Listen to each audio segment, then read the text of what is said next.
আজ 20 জানুয়ারি 2026 সাল, রোজ মঙ্গলবার।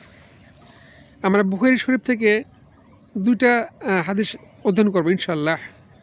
হাদিস নম্বর 5991। ইয়াহিয়া ইবনে হাম্মাদ রহমাতুল্লাহ আনহু মিরদাস আসলামী রাদিয়াল্লাহু তাআলা আনহু থেকে বর্ণিত।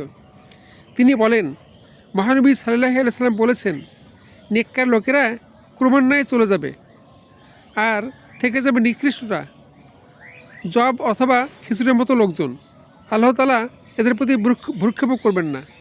অর্থাৎ পৃথিবীতে ক্রমান্বয়ে ভালো লোকগুলো চলে যাবে, খারাপ লোকগুলো থেকে যাবে। আল্লাহ তাআলা এদের প্রতি নজর দিবেন না। এরপর হাদিস নম্বর 5992। ইয়াহিয়া ইবনে ইউসুফ রহমাতুল্লাহ আনহু আবু হুরায়রা রাদিয়াল্লাহু তাআলা আনহু থেকে বর্ণিত। তিনি বলেন, মহানবী সাল্লাল্লাহু আলাইহি সাল্লাম বলেছেন, দিনার, দিরহাম, রেশমি চাদর, শাল, পশমি কাপড়ের চাদর, যারা এগুলো আকাঙ্ক্ষা করে তারা ধ্বংস হোক। যাদের এসব দেওয়া হলে সন্তুষ্ট থাকে আর দেওয়া না হলে অসন্তুষ্ট থাকে। এরপর হাদিস নম্বর 5995।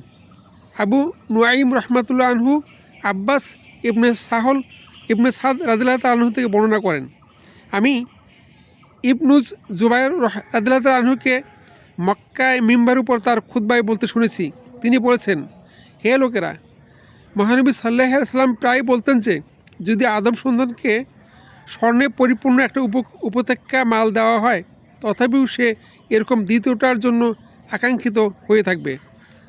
আর তাকে এরকম দ্বিতীয়টা যদি দেওয়া হয়, তাহলে সে তৃতীয় আরও একটার জন্য আকাঙ্ক্ষা করতে থাকবে।